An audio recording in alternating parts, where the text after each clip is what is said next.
ते सर्व ते रोडवर लावलेले आहे, ते एकाच ठिकाणी लावलेलं आपण ठरवलेलं आहे.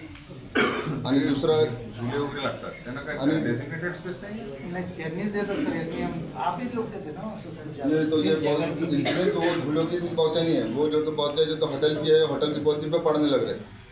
नाही हम कारवाई करते. नाही 100%. आणि दुसरे कसं आहे की काही लोक जो तो 15 दिवसाची उसाची पौती फाडून पक्के शीट लावतात आणि ऊस संपल्यानंतर ते काढत नाही. वो हमारा नहीं, वो आप बोलो म्हणजे आपल्या ऊस व्यवस्था समितीचं काम है.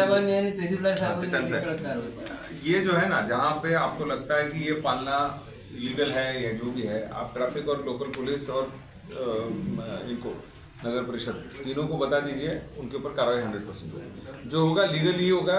डेझिग्नेटेड स्पेसेसवरच राहायला पाहिजे ते, असं कुठेही अस्तव्यस्त लावून चालणार नाही ना. पाडण्यासाठी आपल्याकडे मोठी जागा आहे, तर आपण पाडणं एकच ठिकाणी लावू शकतो ते. बरोबर. नहीं गए सर, हम एक निकालने गए थे, वहाँ पे आपके लोग आए थे. नहीं साहब वो यहीं पे रहता, रहने दो बोलता. मैंने बोला लेकिन ये हुआ था. गेल्या वर्षी पण आपके साथ हमेशा की तरह सदैव रहेगी. अच्छी बात यह है कि यह साल दर साल चलते हुए आने वाला उर्स है, इसलिए सबको अपनी अपनी जो ड्यूटीज़ हैं, जो काम है, वो सबको पता है. हमने हर साल के एवरेज में उसमें इम्प्रूवमेंट करते जाना है. जो गलतियां पिछले साल हुई उसको हम इम्प्रूव करते जाएंगे और उसी लिहाज से हमने आज ये बैठक ली है. कुछ चीज़ें तुरंत आपके सामने, कलेक्टर सामने, जहाँ जहाँ ज़रूरत है वहाँ तुरंत फ़ोन करके उसका उन्होंने ये कर दिया. जो बाकी एक दो चीज़ बची हैं वो भी हो जाएगी. इस दरमियान मैं आप सबको एक ही दरख्वास्त करूंगा कि इतने बड़ी तादाद में बहुत कम जगह लोग जमा होते हैं, तो कमेटी के तौर पे हमारी ये सबसे बड़ी जो ड्यूटी है कि हमने सरकारी यंत्रणा के साथ में रह के जो कायदे से कार्रवाई करनी है उसमें आपको हमारा साथ देंगे, तो ये बहुत अच्छे से जो अपना उरूस है वो हो जाएगा. इस दरमियान अगर कोई सपोजिंग कोई किसी को कुछ दुर्घटना होती है, खास करके जैसे अभी बताया गया कि मेडिकल हेल्प किसी को लगती है, बच्चा किसी का गुम हो जाता है और कोई भी, तो जो यंत्रणा, हर एक यंत्रणा का स्टॉल यहाँ लगा है. हमारा काम यह है कि जो हमारे वॉलंटियर्स हैं उनको वो पता रहना चाहिए कि भाई पुलिस का स्टॉल कहाँ पे है, आरोग्य विभाग का स्टॉल कहाँ है, तहसील कार्यालय और नगर परिषद का स्टॉल और लोग कहाँ हैं. अगर हम ये सब मिलजुल के काम करेंगे तो मुझे नहीं लगता है कि कोई दिक्कत आएगी और ये उर्स ख़त्म होते ही बहुत अच्छे माहौल में हमारा फिर एक बार हम मिलेंगे. और मैं आप सबको माननीय कलेक्टर साहब की तरफ से आप सबको धन्यवाद व्यक्त करता हूँ कि आपने ये मीटिंग ऑर्गेनाइज की. हम बहुत अच्छे से ऑर्गेनाइज करेंगे और मुझे लगता है कि हम इस साल खुल्लाबाद तक और फुलमदी से खुल्लाबाद और एलोरे से खुल्लाबाद तक आने रास्ते के दोनों साइड से जो तो फंदा बहुत हो गया है, झाड़ तो थोड़ा साफ होना चाहिए. लास्ट ईयर निकाले थे बीएनसी वालों ने, और बीएनसी बोले तो मेरे ख्याल से आपने नेशनल हाईवे वालों ने निकाले. रास्ते नेशनल हाईवे वालों को बोलना पड़ेगा. और एक दिन की सफाईला तुम्ही लोकल नंबर लाईटचा काही विषय नाही आहे. तुमच्याकडून बाकी जे कमिटीने अलॉट केलेले स्टॉक त्याच्यावर नियंत्रणासाठी एखादा तुमचा अभियंता त्या लोकांना ब्रिफिंग करणे, इस्टॅब्लिश करत असताना पेट्रोल चक्कर मारणे, चांगल्या म्हणजे जे काही दुकानं टेम्पररी लावत असतील, उगा असं कसल्या तरी जुन्या पुराण्या बल्ली घेऊन उगा असं काहीतरी पेंडाल असणे, त्यातल्या त्यात थोडं चांगल्या क्वालिटीचं त्याला ते इस्टॅब्लिश. आपका एक नंबर दे दीजिए, उसको दे देंगे तो आपके उर्स कमेटी के सारे मेंबर्स को मोबाइल पे आ जाएगा कि हाँ ये बच्चा मिला है, तो वो भी थोड़ा सा वैसे जैसा यहाँ जो हमारी जो ऑफिस रहता है, यहाँ पे जो ऑफिस रहता है वहाँ एक रजिस्टर होता है. रजिस्टर पे जो बच्चे के माँ बाप आते हैं तो उसका नाम पूरा लिखा जाता है. वहाँ पुलिस मेंटेन अधिकारी मौजूद रहते हैं. वहाँ से अनाउंसमेंट भी होता है, आधार कार्ड नंबर वहाँ से अनाउंसमेंट भी करते हैं कि बच्चा घूम गया है. ध्यान देना जरूरी है. विषय चालू आहे त्याच्यावर थोडं तुमची खुफिया असतील, CCTV असतील किंवा आपली काही लोक लावून टाका. जाणीवपूर्वक कोणी महिलांची छेडछाड करत असेल तर त्याच्यावर कडक कारवाई. गर्दीच्या ठिकाणी सुद्धा इश्यू आपल्याला ह्या वर्षापर्यंत बघायला सुरुवातीपासून कारवाई करतो. IP कैमरे सर, कलर कैमरे, IP कैमरे. आपने भी कोई स्वयंसेवक ट्रेनिंग क्या देखना चाहिए, कैसा वॉच करना चाहिए, क्योंकि जनरली क्या रहता है, स्वयंसेवक को अपने वो काम में बिजी रहते हैं, लेकिन वो थोड़ा पुलिस के एंगल से भी ज़रा उनको देखने को कोई संशयित है, किसी का हलचल ज़रा अपने को डाउटफुल लग रही है, या कोई जानबूझकर आगे पीछे घूम रहा है, वो ऐसे लोगों पे ज़रा 100-150 स्वयंसेवक हमारे स्वयंसेवक केवल क्राउड मैनेजमेंट मतलब बाहर निकालना यही करते हैं, बट उनको इस बार ये स्पेसिफिक ये बोलो 3-4 चीजें, पॉकेट मार बहुत आते थे, पॉकेट मार, बीमारी है ना, ये सारी चीजों को भी उनको ध्यान में रखना है। पुलिस रहती है उनको उन्होंने कुछ नहीं करना है, केवल पुलिस को बताना है। हाँ। इसके ऊपर ध्यान दो।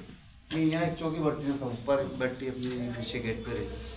आपके भी जो स्वयंसेवक आप अपॉइंट करेंगे उसकी लिस्ट बना के दे दीजिए, कैसा और लगे तो एक त्यांना काहीतरी एक हे राहायला पाहिजे। दर्गा कमिटी के बॅचेस त्यांचं एक ट्रेनिंग घ्यायला सांगितलं, हा एक मिनिट टाका एक 15-20 मिनिट ब्रीफ करून द्या की काय करायचं. जसं आपण भरती आपल्या ह्याचा बंदोबस्तला ब्रीफिंग करतो ना, तसं सगळ्यांना बोलून जमा करून उनको एक ब्रीफिंग दे देंगे क्या देखना है क्या नहीं। हाँ सबके पास। और सर ये जो प्लांटेशन करने के लिए रेंट पे दी थी 10 साल के लिए 50 साल के लिए कुछ पे रेंट पे दी थी, वो तो उनका लीज रेट खत्म भी हो गया, रेंट पे दी थी दरगाह कमेटी। फॉरेस्ट का क्लेम नहीं है ऐसा। फॉरेस्ट ऑलरेडी जो है तो दरगाह कमेटी लीज पे दी थी सर, उनका एग्रीमेंट था हमारे साथ। नहीं बोलते कहाँ रोकते हो, नक्शे बताते सर पुराना नक्षा बता दे, उनकी लीज रेट खत्म भी हो गया। डिपार्टमेंटचं मी आणि एस पी साहेब रिव्ह्यू घेतोय. माझा आरोग्याच्या बाबतीमध्ये काय मागच्या वर्षीपर्यंत व्यवस्थित झालेलं आहे.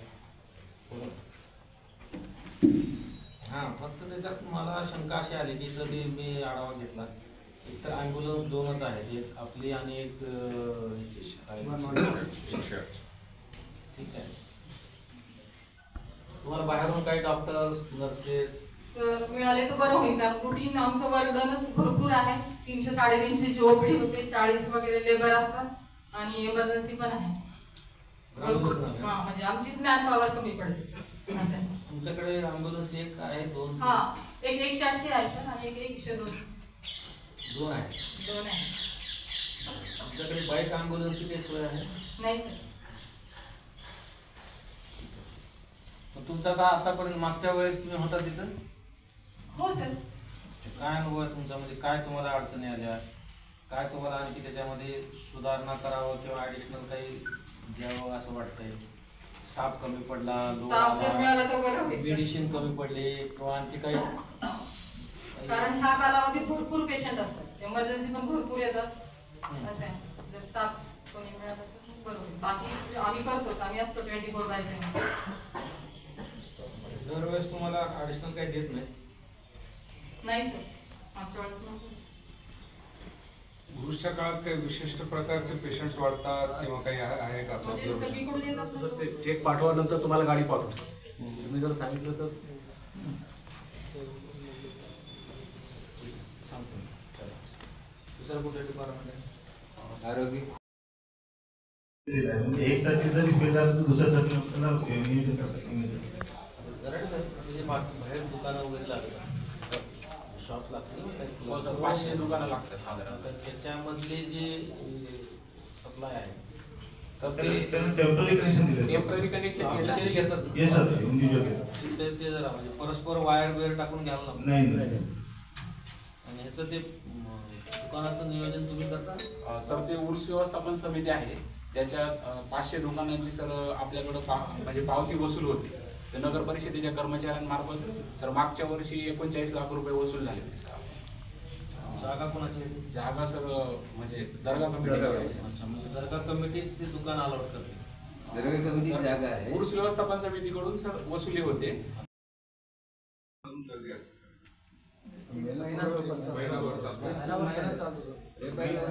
20 दिवसाप्रमाणे पण त्याचं नियोजन करतो. मागच्या आठवड्यात आमदार साहेब आणि सगळ्यांची मिटिंग झाली होती, त्याच्यामध्ये चर्चा झाली. अधीक्षक अभियंता साहेबांशी म्हणजे आमदार साहेब बोलले होते, त्या आधारे अधीक्षक अभियंता साहेबांनी मिटिंग घेतली आणि ते नियोजन करून दिलं आहे. तो कलेक्टर ऑफिसला एक पत्र दिलं तर तुमचा लोडशेडिंग, इमर्जन्सी लोडशेडिंग होणार नाही. सामाजिक बांधिलकी बघण्यापूर्वी तुम्ही कुटुंबातल्या मुलाकडे लक्ष द्या. म्हणजे आधी पाया मग कळस. सरांनी मार्गदर्शन केलं, सुफी संतांविषयी केलं, पुराणनी वाचलं. खाना खाने के पहिले देखो पडोस में कोई भूका है. आणि जे माझ्या हिंदू धर्मात केलंय की जेवणा अगोदर जर कुत्र दारात आलं तर भाकरी टाक. म्हणजे दॅट मीन्स मजहब गलत नाही, आदमी की सोच गलत नाही. तर जसं आमच्या SP साहेबांनी जे समजून सांगितलं की तुम्ही समाजाकडे बघू नका, अगोदर कुटुंबाकडे लक्ष द्या. कुटुंब केंद्रित तर समाज केंद्रित, कुटुंब केंद्रित नाही तर समाज केंद्रित नाही. तर त्याबद्दल मी त्यांचे या ठिकाणी मनपूर्वक आभार मानतो. या ठिकाणी अतिशय आनंद. आणि सर आमचे 15 ऑगस्ट असो, 26 जानेवारी असो, एवढा सुंदर कार्यक्रम आमचा म्हणजे या खुलताबादमध्ये ध्वजवंदनाचा होतो. सर्व धर्मीय लोक, सर्व लोक या ठिकाणी येतात आणि आनंद उत्सव करतात. परत एकदा या सर्व उपस्थित मान्यवर व्यासपीठाचे आभार मानतो.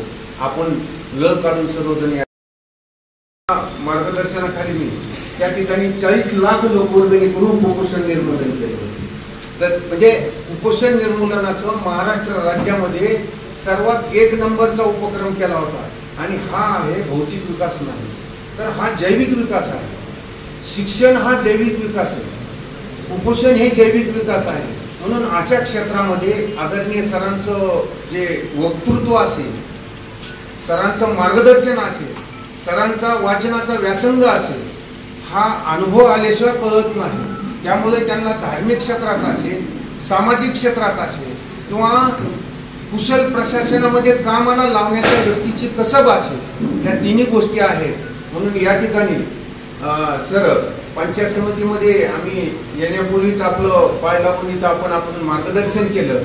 म्हणून आमच्या सर्व तालुका प्रशासनाच्या अधिकाऱ्याच्या वतीनं आपले मी आभार मानतो आणि मनपूर्वक परत एकदा आभार मानतो. जोऱ्यात एकदा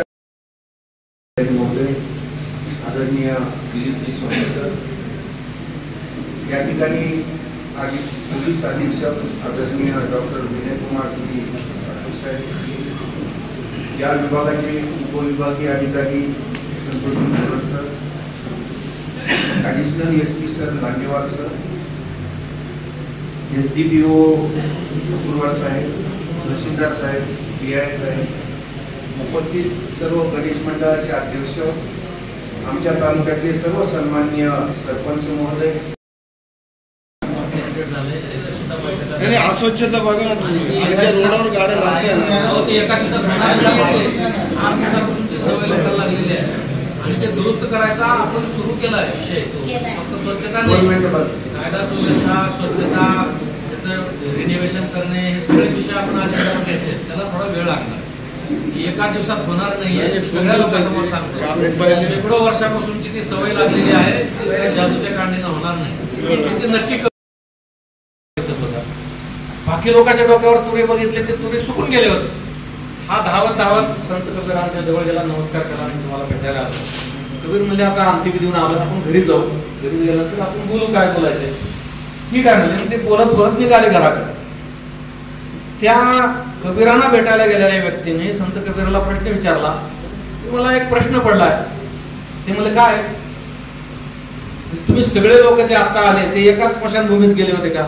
म्हणजे हो, तुम्हाला सगळ्यांना एकच वनस्पती दिली होती का तिथं? कबीर म्हणले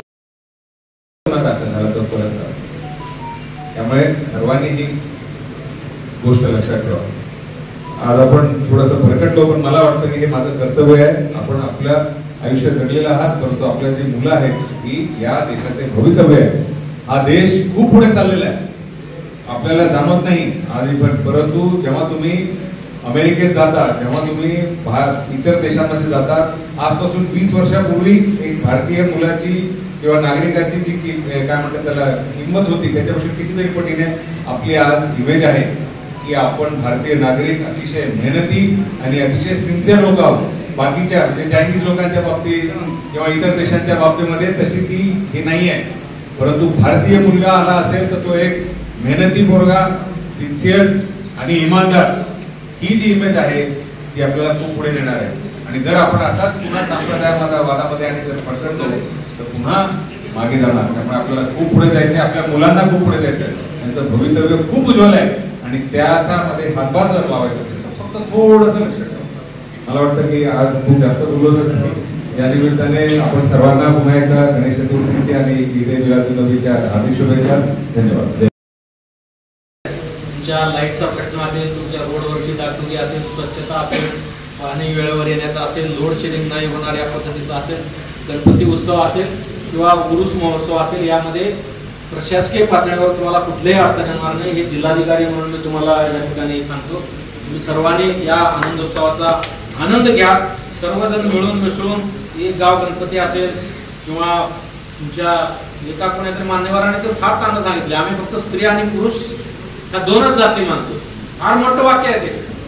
खरं म्हणजे जीवनामध्ये दोनच सत्य आहेत, एक जन्म आणि दुसरा मृत्यू. बाकी सगळं थोतांड. परंतु जन्म विसरून जातो आपण, मृत्यू विसरून जातो आणि मध्ये नको त्या गोष्टी करायला. तसं जाती दोनच आहेत, स्त्री आणि पुरुष, ज्या निसर्गाने निर्माण केलेल्या आहेत. ह्या तत्वावर जर आपण शिकायला लागलो, शिकवायला लागलो, वागायला लागलो, तर मला वाटतं आपल्याला शांतता कमिटीची बैठक घ्यायची काही गरज नाही. आपण दुसऱ्या तालुक्यावर लक्ष देऊ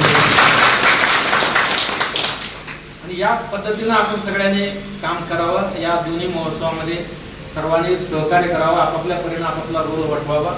आम्ही आमच्या परीनं नगर परिषद असेल, तहसील असेल, पोलीस विभाग असेल, MSCB असेल, फूड अँड ड्रग्ज असतील किंवा आणखी अनुषंगिक जे विभाग आहेत त्यांची मदत लागणार आहे, ती पूर्ण मदत आम्ही तुम्हाला पूर्ण ताकदीनिशी, म्हणजे मागच्या आता आमची बैठक झाली तिथं पण आम्ही सांगितले, मागच्या वर्षीपेक्षा जास्त सुविधा आम्ही तुम्हाला या दोन्ही महोत्सवासाठी निश्चितपणे उपलब्ध करून देऊ.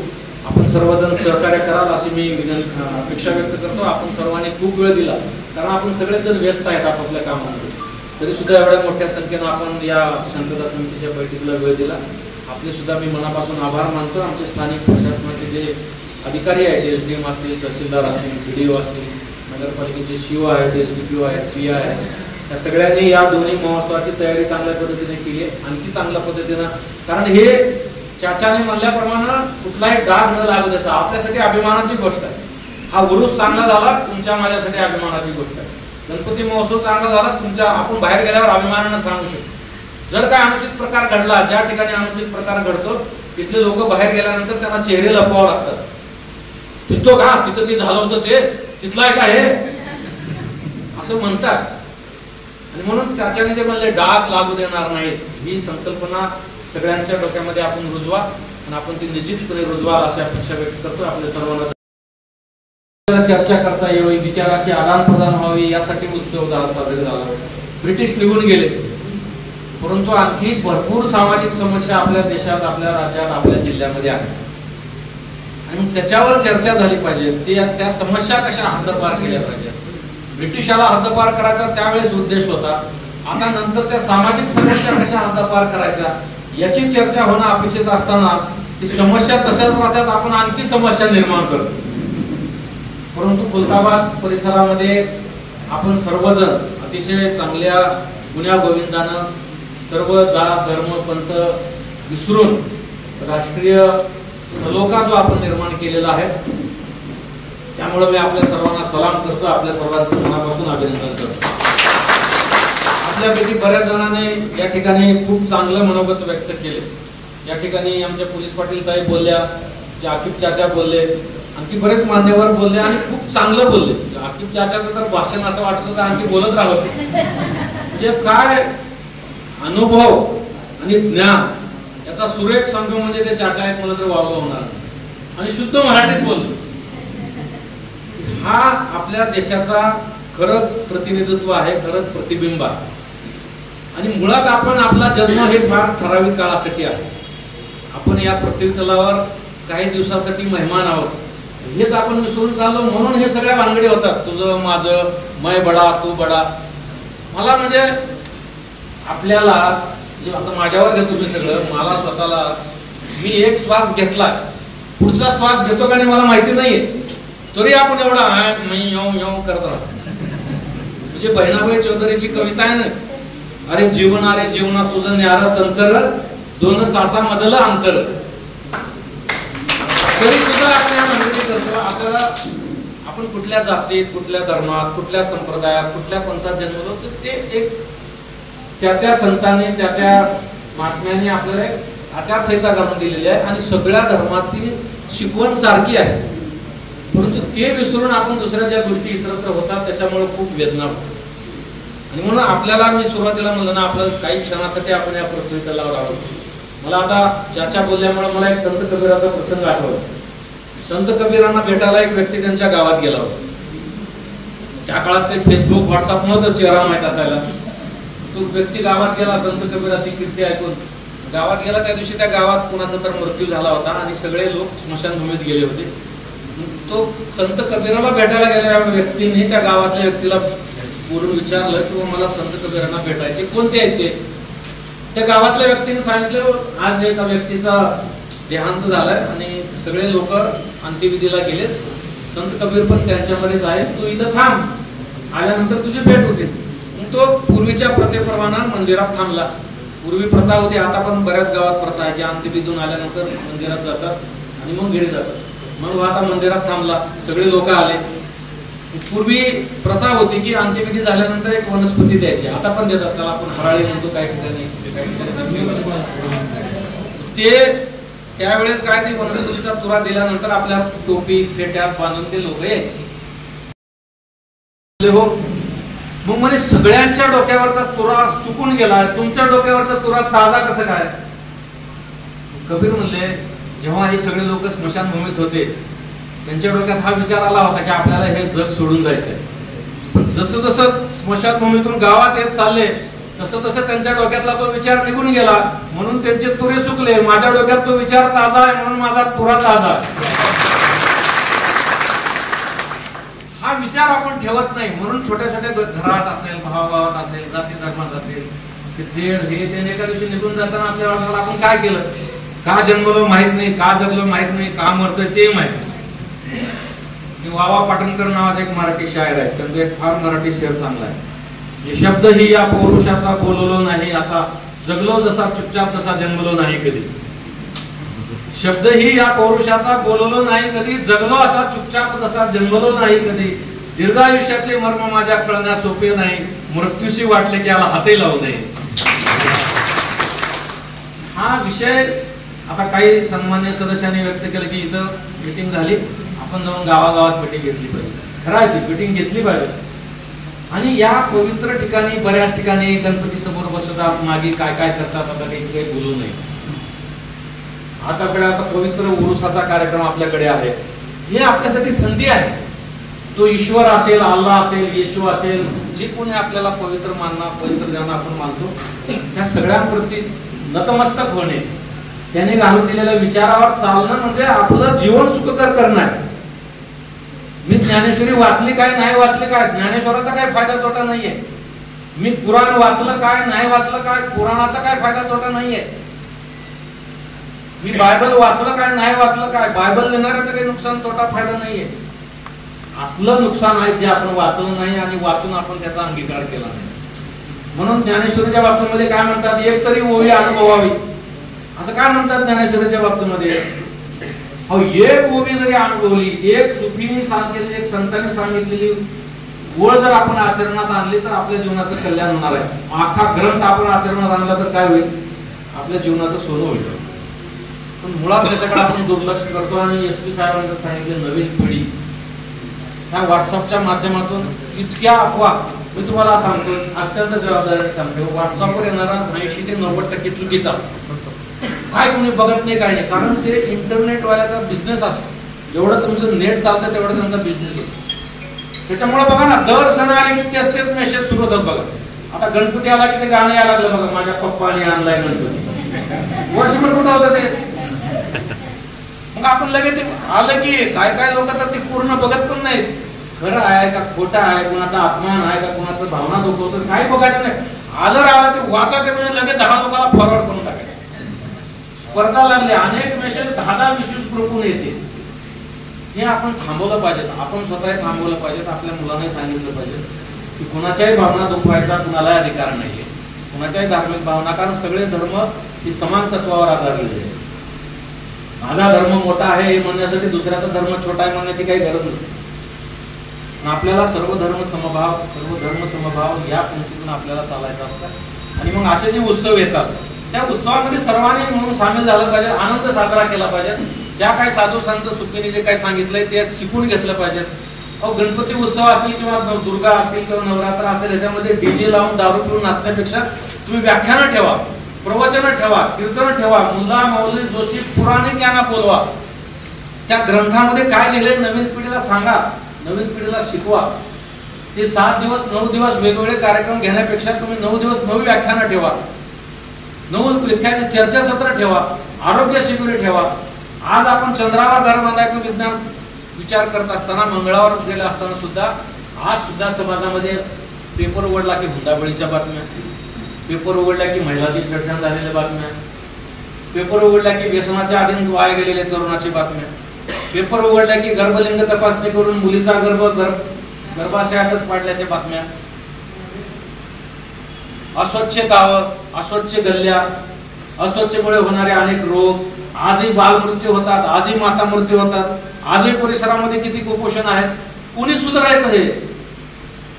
आणि म्हणून गणपती मंडळ असतील किंवा वेगवेगळे कार्यक्रमाचे मंडळ आहेत, त्यांना जर खऱ्या अर्थानं भक्ती करायची असेल, खऱ्या अर्थाने अल्लाह, ईश्वर, ईश यांची सेवा करायची असेल तर ह्या माणसाची सेवा करा. हे जे काही परिसरामध्ये रोगराई आहे, हे व्यसन आहे, हे गर्भलिंग आहे, असल्या सगळ्या गोष्टीच्या विरोधात काहीतरी मोहीम करा. आज महिलांची इतक्या मोठ्या प्रमाणामध्ये छेडछाड होती. आपण आपल्या घरच्या मुलींना सांगतो जपून जा, वेळेवर घरात ये. मुलांना काय नाही सांगत आपण तू कुठल्या मुलीची छेडछाड करायचं नाहीये. एकटी दिसणारी मुलगी ही तुझ्यासाठी संधी नाही तर तुझ्यासाठी ती जबाबदारी आहे. हे आपण मुलांना शिकवत नाही घरी. आपण फक्त मुलींना दडपण देतो. कपडे घालायचं बंधन मुलींना, घरी यायचं बंधन मुलींना. का? मुलांनाही आपण बंधन घातलं पाहिजे की अशा पद्धतीने दूर राहा. आणि हे तुम्ही करू शकता. मला सांगा कायदे कुठले झाले नाहीत? हुंडाबळीचा कायदा नाही, गर्भलिंग तपासण्याचा कायदा नाही, व्यसनाचा कायदा नाही, सगळे कायदे आहेत. पण थांबलं का ते? नाही थांबलं. ते थांबणार पण नाही. यासाठी तुमच्या आमच्यासारख्या सगळ्या माणूस म्हणून जन्माला आलेल्या प्रत्येक व्यक्तींनी स्वतःची काहीतरी जबाबदारी समजून, मला एक व्यक्ती सुधारता करता येते, मी एक व्यक्ती सुधारणा करतो. मी माझ्या गल्लीत कार्यक्रम, माझ्या सगळे कार्यक्रम काही मोठे मोठे व्हायला पाहिजेत. पेंडा